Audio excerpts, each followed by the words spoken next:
Hey, you too. Welcome back to my channel. This is Nathan Daley. I'm your law enforcement translator, here to provide insight on difficult current event topics that are going on in this country. You guys, and so listen, we have a lot to talk about tonight. I'm going to touch on a few things in reference to Black Lives Matter. I haven't spoke about them in a while. But before I dive into that, I want to give a special shout out to all my subscribers and the viewers. Thank you guys so much for your relentless support. This has been an interesting journey. You know, you guys, the channel is new. We just started last year in October, and we are on our way to 10,000, you guys. So I have to thank you for that. If you're new to the channel, please subscribe, be a part of this journey. It's a very interesting one. Over the last couple of weeks, you know, there's been a lot going on over here. Last week, had a very interesting discussion and debates, you guys. So thank you so much for sticking with me and supporting as we grow. So I kind of try to stay away from the topic. There's been a lot going on in the news and regarding some of the leaders of BLM, where the money is going. And I think now a lot of things are starting to show itself, things looking a little suspicious. And so I want to talk about a news clip that was just released by Fox.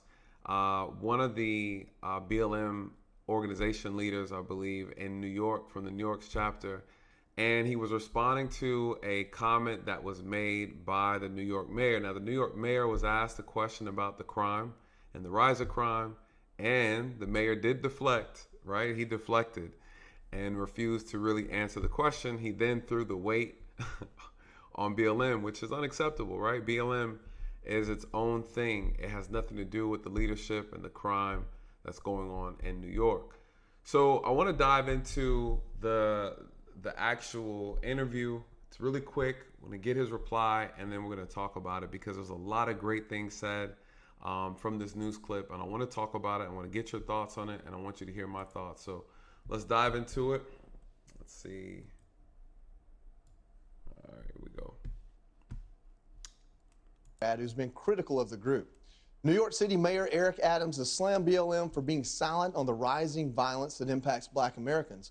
Hogg Newsom, co-founder of BLM of New York, responding to Adams while speaking to Dana today. So let's get back to Eric Adams, this mayor who is a Democrat, but he spews conservative and Republican talking points. He's a white man in blackface, and a very conservative-minded white man. He had 16 shooting victims on a train, and they say, "What are you going to do about policing?" And he says, "What about BLM?" Is America not smart enough to see him deflecting? The BLM leader is also taking time to defend the defund the police movement after reports that the movement led to a startling spike in the murders of Black Americans. The cops are not the answer. Poor people commit crimes out of desperation. Address the poverty. The Republicans don't care. But they'll say, we'll teach you. They'll say, we'll teach you to empower yourselves. Democrats want to keep us handicapped and crippled and on welfare. Okay, well, two things. He said the answer is not more police. I agree with him. I don't think the answer is necessarily more police. I think it's deeper than that. I think the problem requires a scalpel. I believe police are more like a hammer. He also said that the issue is poverty. If you fix poverty, then you fix the crime. I disagree with that. I don't think that's an accurate statement. Poverty is I don't agree with it. I believe there's a multitude of issues. I don't think we can blame it all on poverty, because I've seen a lot of criminals and they weren't poor. And so, but I have seen people do certain types of crime because they were in a low income area, or they were financially poor. But again, I would not blame some of the crime or majority of the crime simply on economics, right? I think it's a lot deeper than just that. I'm curious to know what you guys think. Just running by this because I think it's a very interesting discussion, but let's hear what they say at the table, right? This is the five. All right, Judge, I want to go to you first because I want to hit the actual heart of this issue and not just how he can be sometimes on TV, as Dana saw today.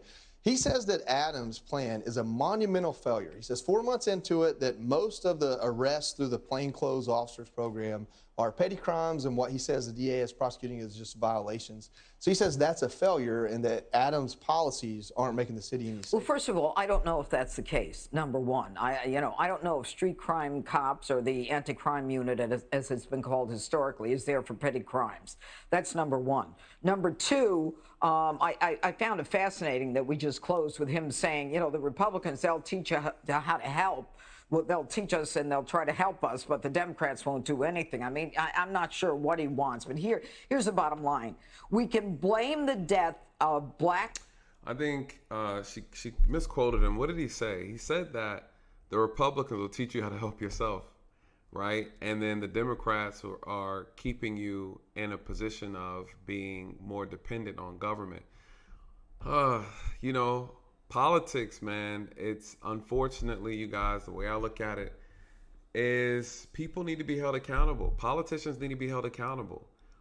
We need to properly give them what it is that we're asking for, hold their feet to the fire, regardless of who you vote for. It doesn't really matter at the end of the day, but if you are voting for a particular group or political group and you don't feel like your voice is being heard, then obviously at some point in time, we need to switch it up.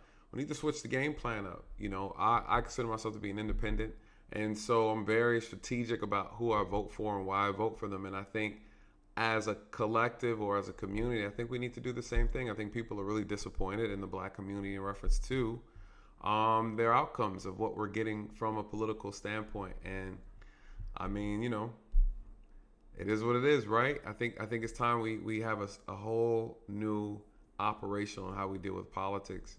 Have to be better informed and stop with the identity politics, and then also with the tokenism and symbolism that's used often by politicians. So let's hear what she has to say. Americans on the Black Lives Matter movement to defund the police. It is that simple. There is a statistical reality to the fact that once that movement started with defund police, more blacks and minorities in the inner cities were being murdered. The stats do not lie. And what shocks me is that the people who joined the movement. Now, I will say this. I don't know if that's accurate or not. I haven't looked, but as from an observation, we know that the crime did go up during that time. At the same time, we know that there was, the COVID issue was a thing, right? So there was a multitude of issues going on. So I don't know. I wouldn't blame it all on just necessarily defund the police per se. I do know the attitudes of officers have changed a lot during that time, because I spoke to a lot of officers, and the efforts that were made to do their job had decreased, right? The morale was extremely low, and that did have a lot to do with it. Now, I will say this too. A lot of people don't know this, but criminals have become more emboldened, right? They were actually more motivated and inspired to do crime because there was no fear of being caught or apprehended, because they knew that the officers had lost interest or were discouraged to do their job. And so that's true. And again, I think that's something that has to be discussed, right? Like, when we empower criminals and we actually discourage police, it does have a negative impact on innocent people, and that is a fact. I would be curious to do a little research, though. I'm curious to see what the spike would, but I would not put it all on just defund the police rhetoric. What are your thoughts on that, you guys? For those who are in different cities, those who are in Atlanta, I can tell you for a fact that it had an impact. The crime went through the roof out here, and I know the officers that stopped working for a good amount of time. It was bad. People were calling the police and nobody was showing up. It was really bad. It was so bad that the governor had to get the state police to come in and help out. So the city cops are just kind of threw in the towel for a little bit. Movement, which I have no problem with. I think the movement is good. The organization is not. But that join the movement, why aren't they saying, where is our money? Where are the donations? Where are the pledges? Why aren't we helping black lives and not just those ones that they want to highlight as significant and awful, those that involve police? Well, she makes a valid point. I think this is the point a lot of people are making. I've made the same point as well. I like the movement. I think the movement is great. I support movements. I think everybody has a right, as part of your constitutional right, to protest and do things like that. And so I like the movement. I don't like the organization. So I definitely agree with her on that standpoint. I also agree on where is the money? What are we doing with it? Is it going towards black causes, things that would actually turn this ship around in a positive way? And so, again, people are asking. We've seen, people are investigating or starting to question or look into where the money's being spent. I believe they raised almost $90 million at one point, and we know almost where $10 million is being accounted for on houses that were being purchased. So, again, I don't know, right? I think it's very interesting, but I'm curious to know what you guys think. This is a great discussion, but we're not there yet to the part that really sparked my interest about this talk. Activists look the other way when it comes to Black lives. And I don't have a lot of respect for that guy. I'm sorry. You ought to be out there fighting for all Black victims. And maybe he thinks he is. But as far as I'm concerned, is Adams deflecting? Yeah, I think he deflects. I don't think Adams has done a great job in the first 100 days. I think the first time he talked about really making sure we get people was when the guy on the train. And so we have a decision to make. We either keep pressuring him to protect us, or we just move on to someone else. Harold, one thing he did say, he says that they believe that the mother of poverty is, or the mother of crime is poverty. So as he went through the interview, as Dana saw, some of his talking points were a little bit less incendiary and a little bit more careful, I guess.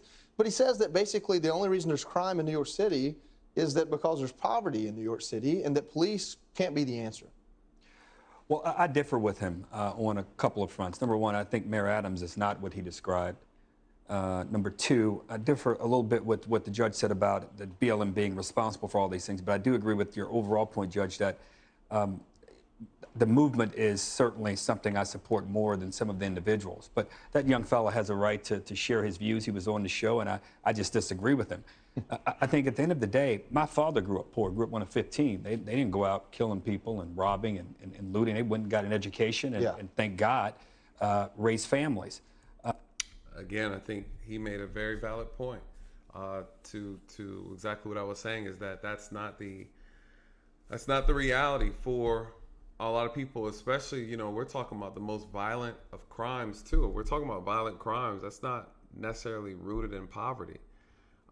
So again, I think we have to be very mindful when we say that. I would have to look into the data more as far as that's concerned, but I disagree with that, because there's a lot of people who are middle class, below middle class, and are not committing crimes. There are a lot of people who are middle class and above middle class, and they are committing crimes. I've arrested plenty of people who've come from two-parent households, whose parents had great jobs, right? And they're simply just some kids who didn't want to listen. They were trying to fit in or trying to be something that they weren't. So, there's a lot of reasons behind the spike in crime. To say that poor people, it's an indictment on poor people to say that. It's an indictment on lower middle class and middle class people to say that. So I think I understand what he's trying to say. That we need better policies to help empower communities, to provide jobs and education opportunities and health care. But that's not the way you say it. What we need in this city and what other cities need, we need federal crime task forces working with our local officials. We need more cops on the streets. We need more dollars for training police officers. So this is something I wanted to touch on. He said we need more federal crime task force. Now, I've had the privilege of working with some. I think they're pretty cool, right? You basically, what a federal crime task force is that it's an extension of the federal government. So you basically get access to the federal government's resources. It does help a lot. I've worked with groups who were part of the ATF unit. We were able to get a lot of gangs, a lot of guns, a lot of violence off the streets. They do help. Now, the problem is a lot of people complain about having more police doesn't solve the problem. I do agree with that. I think the same effort we put into solving crime, we need to put the same effort into solving a lot of the social issues that are also taking place. Police are not just the answer, right? There's a lot of other social issues that need to be addressed. What else did he say I thought was interesting? He talked about training. He said we need more money for training so that we can avoid a lot of bad issues. And I agree with that. It's something I always talk about on this channel, that the training is so imperative. You guys will be surprised. The training is lacking in a lot of police departments. Sometimes you have officers that might have a good heart, they mean well, but their training is subpar, and because of that, they don't respond to an incident properly, or they're unable to answer an unarmed threat properly without taking that person's life. We saw that recently in Grand Rapids, an officer who was not trained well. He was out of shape. He had no tactics. He had poor defensive. Well, I would say he had no defensive tactics skills, and because of that, he had to rely on his gun. And there needs to be some new policy about that. If a person is just not a threat, you just simply cannot get them in custody. You either hold on and wait for backup, or you let the person go. In that situation, Grand Rapids, he did have access to the taser. That does change everything, unfortunately. But one would argue that if the officer was trained properly, his taser would have never been taken in the first place. So again, I think training is key. I think the answer doesn't just fall and lie on more police, though. We can avoid some of the tragedies that we've seen in the nation over the last year and a half or two. And finally, we need to lock up people who commit crimes. Any Democrat, again, this bail reform, I think the mayor has been outright against it. He's been to Albany protesting and advocating against the law. I would encourage Governor Hochul and others, if you want to get reelected, reform bail. It was a benign thing to do early on to try to figure out how you get non-violent offenders and don't let them go to jail. But a violent offender should stay in jail, period. That's what every organization who... Yeah, okay, so I think this is a good point. Recently we saw with the Sacramento shooting, we had a gentleman who was out on bond. Here in Atlanta, we had a gentleman who shot at the police. A police officer shot him, almost killed him. He's out on bond, and I think this is the problem. I believe that there should be now granted, it might be some constitutional issues with this, but to be honest with you, if you commit a violent offense and maybe it needs to be there needs to be a defined, right? Like, what did you do that was violent? This goes for domestics too, right? So for men and women who are involved in a violent domestic situation, they should not be out on bond, right? I feel like you should stay in jail until trial. Case in point, with the domestic, we had the lady who stabbed that gentleman in the chest, and she's out on bond. Right? People are looking at that and they're not happy about that, and they're saying that this is an injustice and things of that nature. You guys will be surprised how many violent offenders are actually out on bond, attempted murder, and if you make a good case, your attorney makes a good case for you, you don't have any violent offenses or on your record or whatever. There's a good chance that the judge will let you out, right? If you're not a flight risk and things of that nature. There's a list of things that the judge considers. Now, we have sexual assault suspects that are out on bond. So this is a thing, right? Like, this is a real thing. We don't need to release people back into society until trial, in my opinion. But to his point, I think he's absolutely correct, because a lot of times these offenders end up reoffending. Now, I would like to get you guys' thought on that, because some people might not feel that way. Who wants to fight crime should be stating. Greg, this guy's appointed himself as the leader of the BLM movement in New York. Is the same guy that said there'll be blood on the streets if Mayor Adams was elected? I mean, BLM and the judge is right. We have the highest crime in 30 years. And also, the last thing about the crime is, you look at places like CNN and other media, they did champion the demoralization of the police. They bought into it, and that fueled the first ever national Ferguson effect, which is when law enforcement pulls back, and that led to more crime and the crime epidemic. So you can definitely say that the media had a large responsibility. It's not entirely BLM. It's the way their message was mutated by the media. Wow. I have to agree with that. I think that's a very great point, and I also think we need to discuss that, right? I think we downplay how powerful media is. On our previous streams, I talked about it, you guys. I did a 7-hour stream. Lord, we talked about a lot of stuff. We covered a lot of things. And we're talking about the idea of how easy it is to be brainwashed, to be manipulated with disinformation, misinformation, just in general. And then what does that do to the populace, right? What does that do to people who are looking at it? They assume that what they hear, what they see in the media is absolute, right? They take it for the gospel. And people don't do their own research. And unfortunately, the media never comes back and apologizes. They never come back and correct anything. They leave you with a false sense of reality. And if you're not careful, you become indoctrinated right through the media. And, we saw this recently, you guys, on my previous video discussing a comment that a young lady made in reference to, all white people don't get shot the same way as black people and things of that nature. And, we have to debunk that. And so, again, I think he brings up a great point that BLM's message was a message, and then it was morphed and manipulated by the media.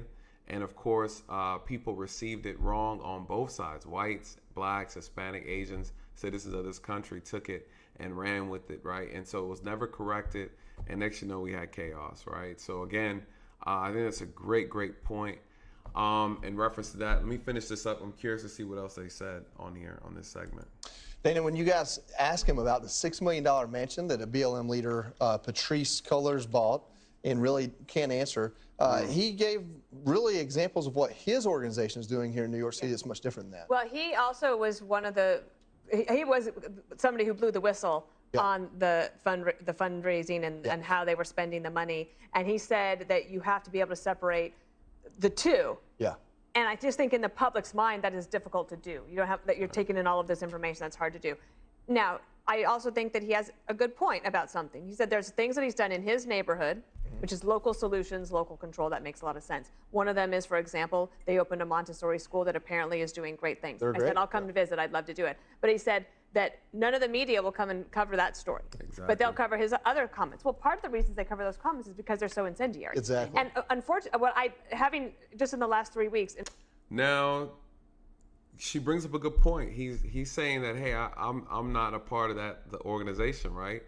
You guys, listen, there's a good chance we've been finessed, right? There's a good chance that BLM, the organization, really played us, right? And took advantage of a lot of people and their donations and going out and marketing for them, protesting, rioting, looting. I mean, there was a lot of things done. We know it wasn't everybody. We know that there were some people who were splintered in and carried out a lot of problems. Listen, at the end of the day, this gentleman is saying that, hey, we've used what we're doing and we're doing positive things in the community. We started a school and the school's doing well.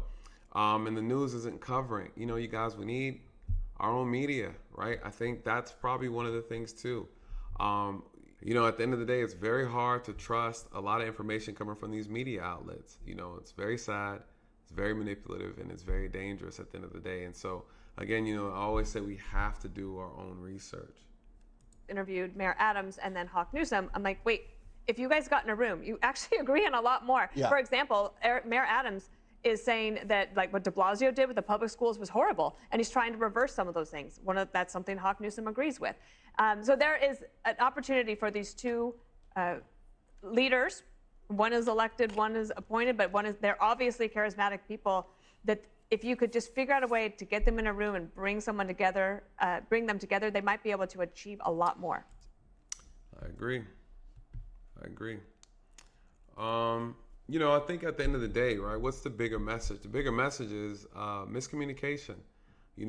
I think if we get the right people together who really all want the right solutions, sometimes we're going about it the wrong way. Sometimes we're divided because of what someone says, or we think a person feels, or we don't think someone is qualified, right, to have the conversation. I think if people come together in good faith to say, hey, listen, this is the goal, this is the objective, can we get this done?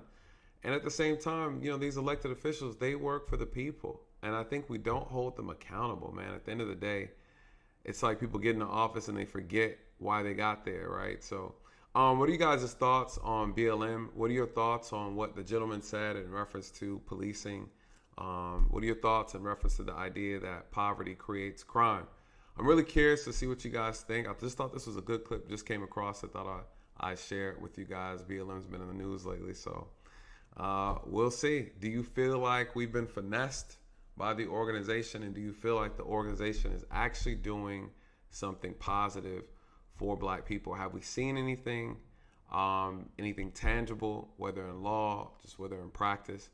Was the riots and the movement and the protesting, was it in vain? I'm curious to see what you guys think. Was it a waste of time? Anyways, let me know your thoughts. Please like, comment, share, and subscribe, you guys. With that, good night and God bless.